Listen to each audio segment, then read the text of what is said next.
देखो, मुझे आप लोग खूब घुमाए थे गर्मी में पिछली बार गंगा नदी के किनारे गांव में और बहुत अच्छा लगा था ना।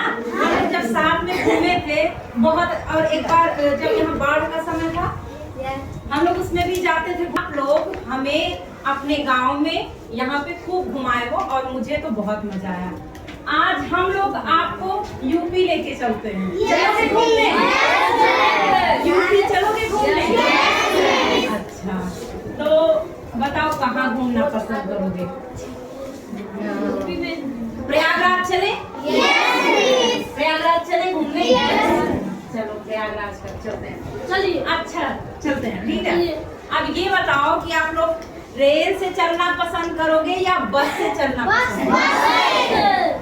सब लोग बस से चलना पसंद करोगे? अच्छा, कौन कौन बस से जाना चाहता है? हाँ, अच्छा, कौन कौन ट्रेन से जाना चाहता है? चलो देखो, बस भी है, ट्रेन भी है। जिसको बस में बैठना है वो जाके अपनी बस में बैठ जाओ, और जिसको ट्रेन से चलना है वो ट्रेन में अपनी अपनी सीट पे बैठ जाओ, ठीक है। तो हम चलते हैं कहाँ? प्रयागराज, इलाहाबाद। पहले उसका नाम इलाहाबाद था, अब उसका नाम प्रयागराज है। तो हम चलते हैं, स्टेशन से गाड़ी हमारी चल चुकी है, और गाड़ी पे बैठने से पहले ध्यान रखना कि गाड़ी में, ट्रेन में शैतानी बदमाशी बिल्कुल नहीं होगी। सब कैसे चलेंगे? अच्छे बच्चे बन के, ठीक है ना? अच्छे बच्चे बन के चलेंगे, सब कहना मानेंगे। कहना मानोगे ना आप लोग? तो खूब मजा आएगा घूमने में। अच्छा, ये बताओ, मान लो हम घूमने गए हैं, ठीक है। अब हम चलते चलते चलते चलते पहुंच गए स्टेशन प्रयागराज। कहाँ पहुंच गए? प्रयागराज स्टेशन पहुंच गए। गाड़ी हमारी रुक चुकी है, बस वाले बच्चे आ चुके हैं, ठीक है। और अब हमें ट्रेन से उतरना है, ठीक है। अब हम उतरेंगे कैसे? भाग भाग के, दौड़ते, चिल्लाते, ऐसे ना? नो, ऐसे नहीं उतरेंगे ना। नहीं। आराम से, धीरे से उतरेंगे, उसके बाद लाइन बना लेंगे, ठीक है ना।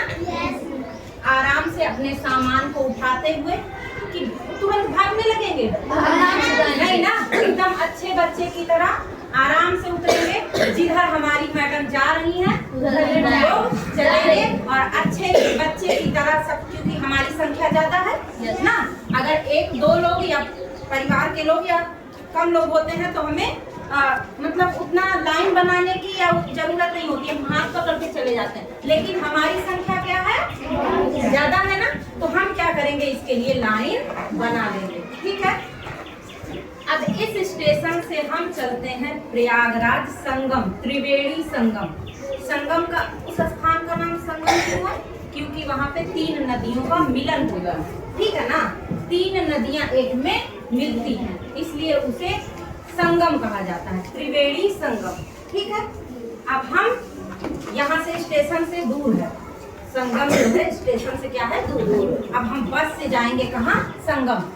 बस से कहाँ जाएंगे अब हम? संगम। अब हम बस पे बैठते हैं, सब लोग अच्छे बच्चे की तरह लाइन बना के चलते हैं कहाँ बैठने? बस में, ठीक है। और ड्राइवर भैया चलो अब संगम ना। मजा आ रहा है? मजा आ रहा है घूमने में?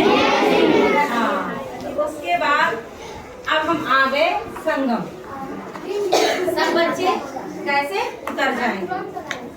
सब लोग उतर गए, ठीक है। अब संगम कैसा है? बहुत सुंदर है, बहुत सुंदर मौसम है, चारों तरफ सुंदरता दिख रही है संगम की, नदी बह रही है। और हम जाएंगे कहाँ? सबसे पहले तीनों नदियों का संगम देखने, ठीक है। तीनों नदियों का संगम देखने जाएंगे। अब ये बताओ, आप लोग संगम देखने के लिए नाव पर बैठना पसंद करोगे? डर लगता है? कौन कौन नाव पे नहीं बैठेगा? सब लोग बैठेंगे? डर लगता है? चलो आज सबका डर खत्म हो जाएगा, हम रहेंगे और सब लोग बैठेंगे, ठीक है ना? ठीक है ना? नहीं, बहुत सारी नाव है, एक नाव पे सब बच्चों को नहीं बैठना है, बहुत सारी नाव है, ठीक है ना? और कुछ कुछ लोग वो नाव वाले अंकल जितने बच्चों को एक नाव पे बिठाएंगे उतने बच्चे उस नाव पे बैठ जाएंगे, फिर दूसरी नाव आएगी उस पे बैठेंगे, ऐसे करके सारी नाव पे सारे बच्चे बैठ जाएंगे, ठीक है ना? आराम से आप लोग नाव पे पहले बैठ जाओ, फिर घुमाते हैं। नाव पे बैठ गए? बैठ गए ना? उसमें जैकेट होता है, ठीक है? नाव पे जब हम बैठेंगे तो क्या होगा, जैकेट पहन लेंगे, ठीक है? कि अगर अचानक कभी कोई समस्या आती है तो वो जैकेट क्या करती है, हमें हम डूबने से या पानी से हमारी क्या करेगी, सहायता करेगी, ठीक है? ऐसा होता नहीं है क्योंकि वो जो नाव चलाने वाले भैया होते हैं वो बहुत दिनों से नाव को चला रहे होते हैं, ठीक है ना? तो हम लोग सुरक्षित हैं, ठीक है? हमें से घूम के तब आए। अब हम नाव पे बैठ चुके हैं और चल दिए हैं नदी में, ठीक है? नदी में वो जो संगम देखना है ना, हमको संगम देखना है। संगम मतलब वो मिलन देखना है कि नदियों का मिलन कहाँ पे होता है, वो देखने के लिए हमें कहाँ जाना पड़ेगा, नदी के बीच में, ठीक है? नदी के किनारे पर वो संगम स्पष्ट नहीं दिख रहा है, उस संगम को देखने के लिए हमें कहाँ जाना पड़ेगा, नदी के बीच में, ठीक है? अब नाव चल चुकी है, ठीक है? और सुंदर सी हवा आ रही है। और एक चीज जो आपको बताए नहीं, जो वहाँ का सबसे मनोरम, सबसे सुंदर, सबसे मनमोहक दृश्य है वो हम अभी आपको नहीं बताए। हम नाव पे बैठे हैं और आसमान में उड़ने वाली चिड़िया, सोचो कि वो जो आसमान में चिड़िया उड़ती है, ठीक है? वो अगर हम उसको छू लें तो, अगर वो हमारे पास आ जाए तो कैसा लगेगा? हम नाव पे बैठे हैं और बहुत सारी चिड़िया हमारे पास आ रही है, अच्छा लगेगा कि नहीं? हाँ, तो वहाँ पे ये चीज आपको वास्तव में मिलेगा। जिस आसमान में उड़ती हुई चिड़िया को हम स्पष्ट देख नहीं पाते हैं, वो चिड़िया खुद चल के हमारे पास आएगी और हमारे नाव के पीछे पीछे, हमारे पास में दौड़ती हुई, हमारे पीछे पीछे, हमारे साथ में वो भी उड़ेगी, चलेगी, दौड़ेगी, आसमान में नहीं, पानी पे हमारे साथ में। और अब हम नाव पे बैठे हैं, वहाँ नाव पे बगल से एक नाव वाला आएगा जो दाना बेच रहा होगा, उस दाने को हम खरीद लेंगे, ठीक है? और उस दाने को जब हम हाथ पे ऐसे रखेंगे तो चिड़िया आ करके, बहुत सारी चिड़िया आकर उसे खाएगी। कैसा लगेगा? अच्छा लगेगा। और वो जो चिड़िया होती है वो साइबर चिड़िया एक कलर की होगी, किस कलर की? सफेद। सारी चिड़िया किस कलर की होगी? सफेद। तो सोचो कितना अच्छा लगेगा, अच्छा लगेगा कि नहीं? सारी सफेद चिड़िया वो क्या कर रही है, आपके नाव के पीछे पीछे, आपके साथ साथ वो भी चल रही है। अब वो एक दो नहीं है, वो पूरी झुंड है उसका, 100 चिड़िया एक नाव के पीछे दौड़ रही है। और जैसे जितना दाना आप, अच्छा एक बात और, आप जितना दाना फेंक सकते हो उतनी ज्यादा चिड़िया आपके नाव के पीछे होगी, ठीक है? वो कितना अच्छा लगेगा, बहुत ज्यादा अच्छा लगेगा ना? बहुत। और वो वहाँ की सबसे ज्यादा सुंदर चीज है, प्रयागराज की जो सबसे सुंदर चीज है, मुझे यही लगती है वो सबसे अच्छी सुंदरता। मतलब ऐसा लगेगा ना कि हम कहाँ पहुँच गए, मतलब ऐसे लगता नहीं कि हम जमीन में है, मतलब बहुत अच्छी जगह लगती है, ठीक है ना? अब हम धीरे धीरे चल रहे हैं, चिड़िया हमारे पीछे पीछे आ रही है, ठीक है ना?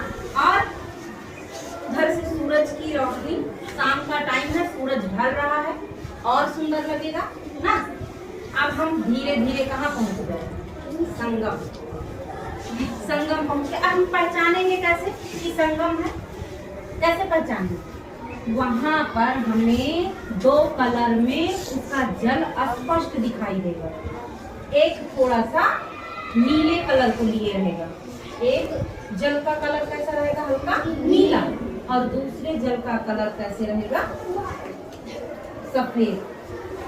और वो दोनों धाराएं जहाँ मिलेंगी वो कितना भी मिल लें, लेकिन उनका कलर जो है वो जैसे, अब भाई हम दो कलर को अगर मिक्स करेंगे तो ऐसे पता चल रहा है ना कि एक कलर ये है और एक कलर ये है, पता चल रहा है ना। और चाहे हम इधर से भी थोड़ा ले आए और इधर से, तो इसने तो क्या किया, अपना कलर खो दिया।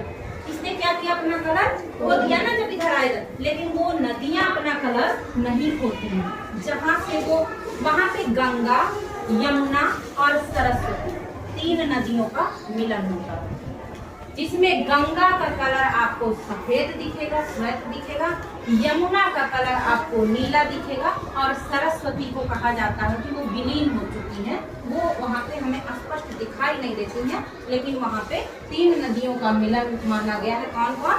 गंगा, यमुना और सरस्वती। ठीक है, वहाँ पे हम क्या करेंगे, उस जल को अपने ऊपर डाल के और पवित्र कर लेंगे। अब हम क्या करते हैं, वापस चलते हैं, वापस चलते हैं, और चिड़िया अभी भी हमारे नाव के पीछे पीछे चल रही है। ठीक है, और अब हम आते हैं, बहुत टाइम हो गया घूमते हुए, और वो नाव, और उसके बाद आएंगे हम यहाँ, किनारे लगेगी नाव। ठीक है, नाव किनारे लगेगी और हम आराम से क्या करेंगे, उतर जाएंगे, और सारे नाव से सारे बच्चे उतर जाएंगे और एक साथ इकट्ठे हो जाएंगे। सब लोग नाव पे अलग अलग थे ना, अब हम सब क्या करेंगे, एक साथ इकट्ठे हो जाएंगे, बाहर निकलेंगे और कहाँ बैठ जाएंगे, बस पे ना। अभी यहीं से ट्रेन मिल जाएगी, वहीं नदी के पास से ट्रेन मिल जाएगी, है? नदी, ट्रेन पे बैठने के लिए स्टेशन पे आना पड़ेगा ना। हाँ, तो हम स्टेशन आ जाएंगे और स्टेशन से फिर ट्रेन पे बैठ जाएंगे, और ट्रेन से फिर कहाँ जाएंगे, बिहार में, बिहार के बाद चौथा नंबर में, और चौथा नंबर के बाद अपने स्कूल